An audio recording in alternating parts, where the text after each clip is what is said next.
Good morning today, on this Monday morning. Once again, I've been up for a little while, and about 30 minutes ago, I finally put my feet to the floor, and, I'd been up earlier and gave the puppy some food, but then I laid around for a little while. I've been a little slower this morning, but then I was like, hey, it's time to get up. Even if I don't grind as hard as I have been all last week and for almost every day, I'm going to get some of that grinding in today to the extent, to whatever extent I can. Walked old Ladybird, and talked to the guy putting the vinyl siding on one of the houses that's been built over across the street. Had a good conversation. Came back. Ladybird wanted to go in there and feed her puppy, so I let her in there, and she just got done doing that. And I put her back out I put her out on the cable. Threw her some scraps, and while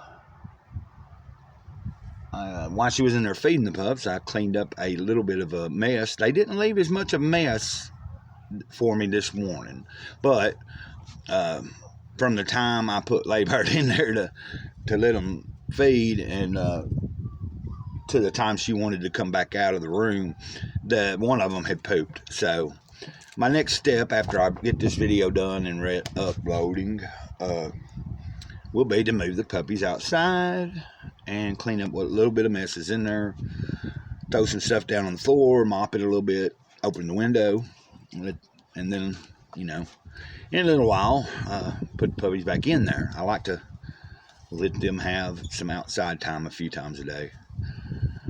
Still no hits. Nobody has hit me up yet to maybe take on a puppy, but I know I can get this done.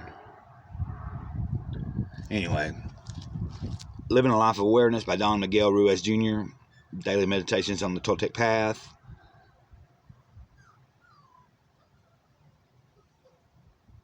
Living a Life of Awareness.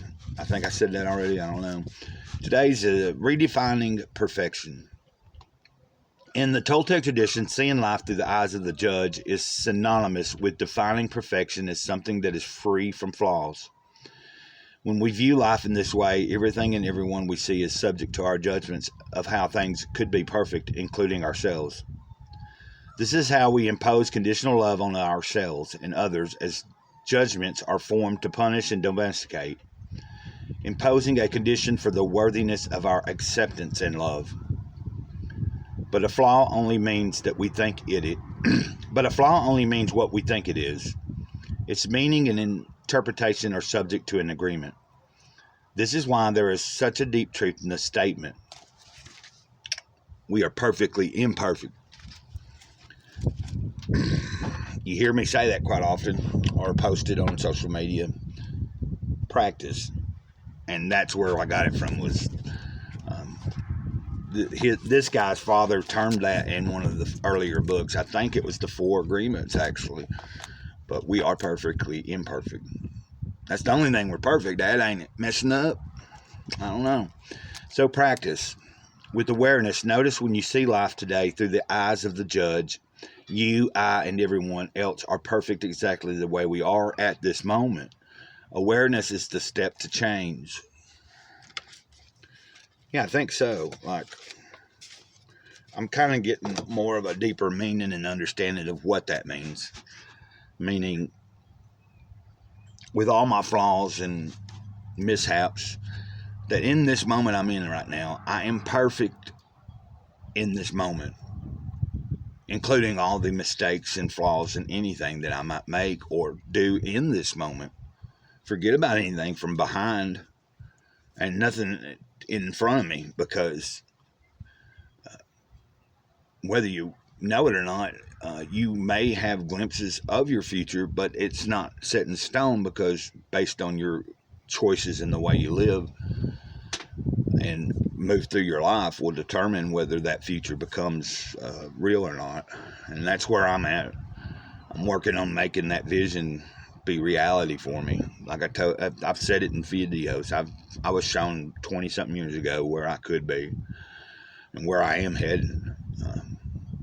And unfortunately, it took me a lot longer to get really in the dirt of, hey, ain't no time to waste. And so that's why you have me nowadays, this whole past week, watching them David Goggins videos and just being motivated. Like yesterday evening, I wanted to go to church, but then I had things shown to me of why I needed to stay home, and that was fine. I made church yesterday morning. That's just personal stuff. But, I still had duties here. And by the time it was time to go to the church in the evening, I still needed to walk my dog. And last time I had already put something in the oven, or the little toaster oven I have. And, I had duties here. And then I wanted to put the puppies back out at least once before the end of the day. So... And that was okay, because just because I didn't go to church didn't mean that I didn't stay on it. I didn't also do some of my own personal studies here at the house or the trailer, and just take care of what I needed to for the next hour or two until I was ready to, okay, it's time to lay down and relax and work on seeing if I can go to sleep sometime decent. And by the way, I did fall asleep fairly well. Once again, I tried starting earlier in the early part of the night. I took a melatonin, and then about an hour later took a trazodone, another melatonin, and then by like 10:30 I was able to drift off. I only woke up like once or twice for the bathroom, was able to go right back to sleep. The only thing I don't like is trazodone don't normally knock me out.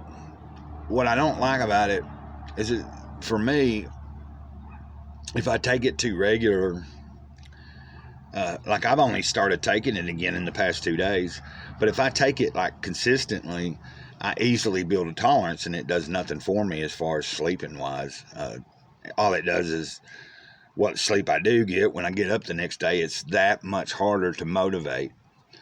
But also, the earlier in the night that I take anything for sleep, it does help me get to sleep sooner and then sleep longer. And even if I feel a little groggier in the morning, I'm not as groggy as if I waited till 10, 11, 12 o'clock to take something for sleep and then not fall asleep till after a certain time, really late. And anyway, I hope everybody's having a great, blessed day already. If you're watching this video, know that no matter if you're going through some kind of bad moment or anything, you too can get out of it, and you too have support somewhere always, even if it's just tuning in to me, watching me read something to you or share my little part of life.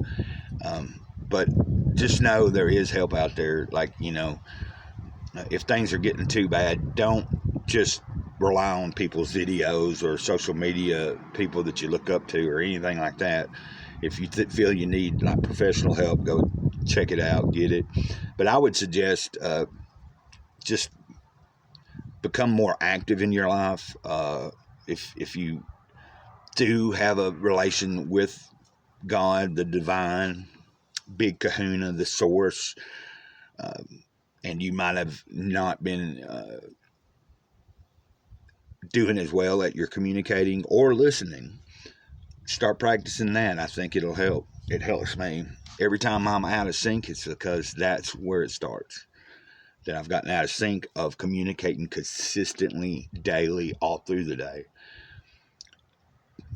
That's all I got to suggest, really. I would suggest practice communication throughout the entire day. Don't just set a part of the day away for your meditation, prayer time. Well, you want to set meditation time, but to me, prayer is just talking to it, like just talking. And then knowing when to be quiet and listen to that inner voice speak to you. And you'll know when it's coming from the source of all creation. But the more you communicate and the more you listen to it, I assure you, other things in your life will start to improve. and you'll be able to get through even the toughest times a little easier. So until next time, Mr. Cloud, Sage of the Eternal Moment, over and out. You know the word, you know the drill. What is it? Leave a like, subscribe, comment in below. What is it I say at the end of the videos? I'm not going to say it today, but you know what I'm talking about if you've watched any of my videos. It's my word in honor of somebody saying I love you. Please comment if you have the time. Thank you.